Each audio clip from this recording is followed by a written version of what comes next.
Hey folks, Matt Easton here, scholagladiatoria. So what do we have here? Well, it's a sword, isn't it? We're not going to go into great detail talking about this specific sword. In case you're curious, it is an 1857 pattern Royal Engineers officer's sword. And a very nice example it is too. An extremely nice example, in fact. So nice that it's staying in my collection at least for a while. But what I really want to talk about is the names of parts of swords, and I have become aware of the fact that there are lots of people now on the internet who watch some videos and read some forums and therefore consider themselves experts about swords. Now some of them in fact may be experts about swords, but a colleague of mine who runs the YouTube channel I Post Swords, and I'll post the link below to his channel, which I recommend you go and check out and go and watch his videos and subscribe. He has come under fire because someone accused him of using the wrong name for the part of a sword. Well, the first thing I want to say right at the beginning of this is that, you know, language is a fluid thing, okay? So I sometimes talk about examples of words used from history which now have a different meaning. An example that I often use is longsword, okay? We could equally use the word longbow. So if I say longbow, if I refer to a longbow, you all know what I mean. However, historically in medieval England, where the longbow was incredibly popular, they just called it a bow, okay? It might have been a long bow or a short bow, but they might have been talking about the same type of bow, okay? They're just talking about a bow. A medieval English bow is what we would call a longbow. We also find this problem with the word broadsword, for example. Broadsword means different things to different people at different times. If you're playing role-playing games in the 1980s, then a broadsword is probably some type of medieval arming sword. However, if you're an arms and armour collector like me, a broadsword is probably a English or Scottish, sometimes German, or an other nationality, a basket-hilted sword. If you're a common member of the public, a broadsword is, they're probably not even really sure. It's probably some type of sword, probably they think of a medieval knight's sword, an arming sword. But it can be a descriptive term, and sometimes in medieval sources we find the words broadsword. They're talking about a specific type of sword, obviously, but it could be any type of sword. It could be a rapier, it could be a backsword, it could be an arming sword, it could be a sabre. And in fact, sabres were occasionally known as broadswords to differentiate them from small swords, which were narrow, of course. But coming back to sword parts, therefore, to criticise someone for calling a sword part something that's wrong is in itself wrong. By saying, and the specific example was to call this a handle, okay? Now, is calling this a handle wrong? No. It's not wrong to call this a handle. It is a freaking handle. And if you say it's wrong to call this a handle, then you are wrong. The person calling this a handle is not wrong. You are wrong. Absolutely. You're in this entire equation, you are the only person who's wrong. This, indisputably, I have studied swords and collected swords for over 20 years now. This, indisputably, is something you can hold, and therefore it is a handle. Okay, anything you can hold is a handle. Does it have an official NATO recognised or UNICEF recognised name? No, it doesn't. Right, so let's just briefly talk about the parts of the sword. So conventionally speaking, the reason I picked this sword isn't only because I love sabres, isn't only because I deal in predominantly British military swords, but it's because this has got most of the parts of a sword that we're going to want to talk about for the purposes of this video. So the first bit that we're going to dispense with is this bit. It's not the sword at all, it's the thing that it's housed in. So what might we call this? Well, in different languages it has different names, but the typical name for this in English is a scabbard. Now some people would call it a sheath, and some pedant on the internet might come along and go, you are wrong, that is not a sheath, that is a scabbard. But is that person summoning, what's his name, Hema-geek? Anyway, I can't remember. I'll post a link below to that because you have to watch that video if you haven't seen it. It's very funny.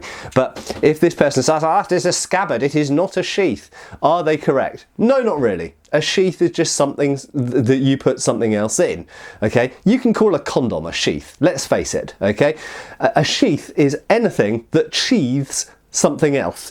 If something goes around this blade, it becomes a sheath. However, I do concede that the normal name for a sword sheath is a scabbard. A scabbard is a type of sheath. It is a container. It is essentially a box to stick your blade in, okay? And I'm aware that in Latin and Italian, they have amusing connections to male and female genitalia. So this is a sheath and it is a scabbard. I will normally refer to it as a scabbard. Why? Not because there is a right and a wrong and God has ordained that this is a scabbard and something else with a knife in it is a sheath. Nope. Nothing to do with that, nothing to do with divine intervention or NATO or the EU or anything else. It's purely because of convention, okay? Now, convention does not equal right or wrong. Convention purely gives us a more accurate way of communicating with each other. So if I say, I can't find my scabbard, then you, if you know anything about swords, will know to look around probably for a long sword sheath. Okay, something that could fit a sword in it, because any of you watching this video will probably know what a scabbard is likely to look like. Therefore, we have communicated more effectively and more efficiently. We have bonded with our minds, and something has gone from my mind into your mind, and you're now able to help me. Right, so that's what language is really all about. This is usually known as a scabbard, but it is not wrong to call it a sheath. It is just usually called a scabbard. Now, onto the parts of the sword. So, I'm sure all of you will know that this is called a blade, okay? This big bit, the steel sharp bit that you poke and chop with is called a blade, okay? Now, the blade itself has different portions to it. This would normally be known by various different terms, sometimes the point, sometimes the tip, and sometimes this whole region at the end would be called the weak, or the feeble, or the foible. So you'll notice we've suddenly got lots of words for only one bit of this blade. Not even just one bit of the sword, but one bit of the blade. So we've isolated the blade, and now we can break down the blade into parts. This is a point, it's also a tip. It is specifically with this sword a spear tip. Why is it called a spear tip? Because the point is in the centre, so it's not orientated towards the back as on a 1796 sabre, where the point is in line with the back of the blade. That is what's known as a hatchet tip or hatchet point. This is a spear point or spear tip, and which is generally speaking better for penetrating. So this is the point of the sword, but this end portion of the blade. Now we get into physics here. When people started studying fencing in a scientific way and teaching it to other people, they very quickly realised it was useful to explain to people that different portions of the blade have different physical characteristics. The end of the blade moves the quickest, it's the end of the lever, but because it's the end of the lever, it's also the most easy to manipulate and is therefore weak. You have weak resistance to push against some other force pushing against the end of your blade. So ironically, whilst it delivers the most energy to a target because it moves quickest, it is also the weakest point in which to oppose another blade in a bind, so in where your blades are crossed. This is usually called the middle or the medium.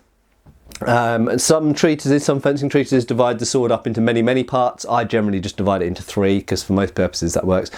And this is known as the strong or the fort, or forte, some people might say. Now, clearly fort and strong mean exactly the same thing, just in different languages. Okay, and the reason it's called that is because this is the portion of the blade it's the most difficult to push aside. So if someone is pushing against your blade, it's easiest to push this bit. It's most difficult to push this bit. So strong, medium, weak. Okay, so the regions of the blade have 3 different descriptions. So if I say to you, oh yeah, my blade broke, I hit the guy, pulled out my sabre, and I hit him on the head, but he was wearing a big sturdy hat, and my blade snapped right sort of at the junction between the medium and the weak. Boom, you know what I'm talking about now, okay? The junction between the medium and the weak. Well, this is the medium, this is the weak. So I'm probably talking around there. I might additionally say, yeah, it was probably around the centre of percussion. Where's the centre of percussion? Around the junction between the medium and the weak.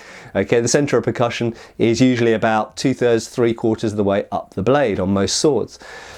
So there are many different terms and words we can use to describe a sword that aid communication. They help you understand what the hell I'm talking about.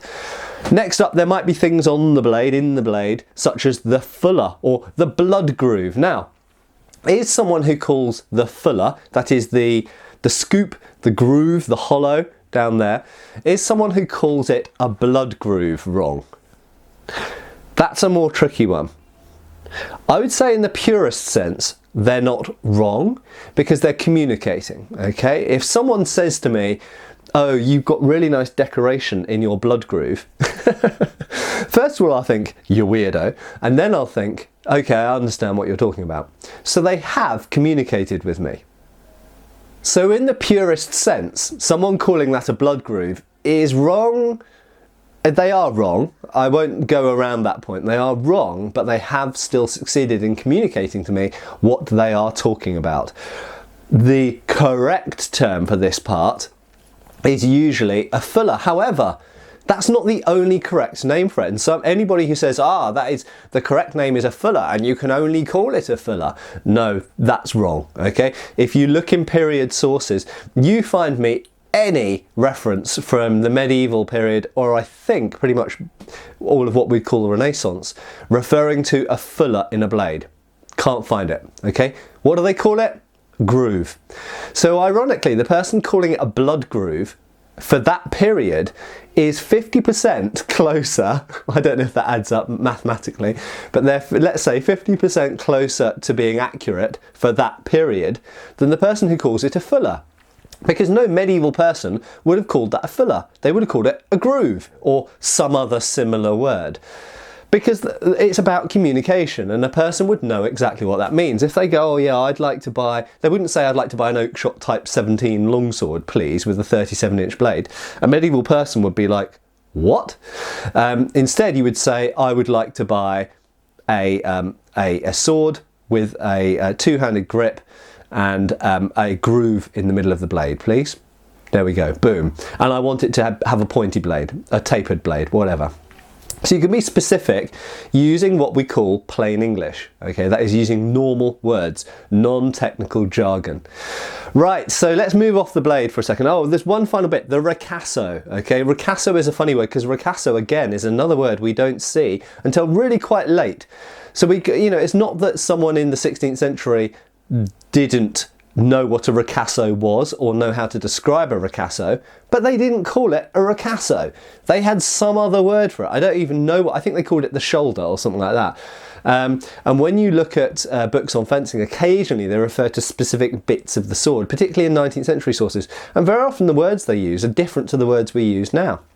Right, so onto the hilt. So what is the hilt? Well, again, hilt is a complicated word. The way that I use the word hilt and the way that most modern sword collectors or fencers would refer to hilt is everything at this end of the sword, okay? So that comprises of three basic elements: the guard, the grip, the pommel, okay? Now, I call them guard, grip, pommel because that's what most people call them. Therefore, that's what aids the smoothest and quickest and easiest and most reliable form of communication between me and whoever's listening to me. But there are different things. This is sometimes known, for example, as the shell or the basket. Okay, so we could call this the guard, the basket, the shell, the half basket. There's all sorts of different names for this. Okay.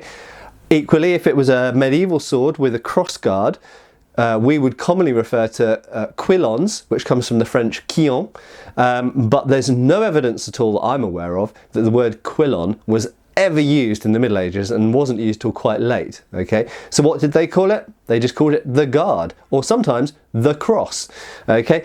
So there is no right and wrong, once again. Now in terms of this, so this comes back to the original point. Is that a handle? Is that a grip? Well, most swords people would call this a grip, in fairness. However, calling it a handle is in no way wrong, and I'm fairly certain that if you search through all of my 1,000 videos, you can find an example of me referring to this as a handle, because that is not wrong. There is actually, of all the parts of the sword, this is the one bit there's probably the least convention and kind of agreement over what to call it. What is it? It is a handle, it is a grip. What other things could you call it? We don't actually have many words for what you'd call this, because handle can apply for anything you handle, anything that you hold. So there we go. This is a handle, this is a grip. In the case of this sword, this area up here is known as the pommel. However, sabres don't have a separate pommel like a medieval sword does, for example, or even an Indian talwar. But they do have a pommel cap that has an extended bit which comes down the back of the grip, and this is known as a backstrap. But again, the word backstrap is it's not a widely known word, because not that many people know that much about sabres, but this is usually known as a backstrap, but most swords don't have one. It's only really sabres and a few spadroons and a few other types of sword that have a backstrap. And there are other names for what you can call that strap at the back. They weren't always called backstraps in the 19th century. And this is a pommel, but it's not a pommel, it's a kind of pommel, so there we go. Would you ever call this the end cap? No, you'd probably pretty much always call it a pommel. But if someone who didn't know about swords said to me, oh, you know, is the end cap on the sword, is it brass or steel? I would know exactly what they were talking about, because they're using language to communicate. So there we go. To finish up, there is no right and wrong, there is only convention when it comes to the specific technical jargon of what we call the parts of a sword. But I hope that's been somewhat interesting, and I hope that puts to rest a little bit the pedantry and snobbery that you sometimes get around these types of geeky academic interests, where people have a bit of knowledge but not enough knowledge, and so when they get a bit of knowledge they get all like, oh, I know more than you about thingy, but then they don't know enough to realise that actually there's all this stuff that they don't know as well. Cheers folks. Thanks for watching. Please subscribe. We have extra videos on Patreon, and you can follow us on Facebook.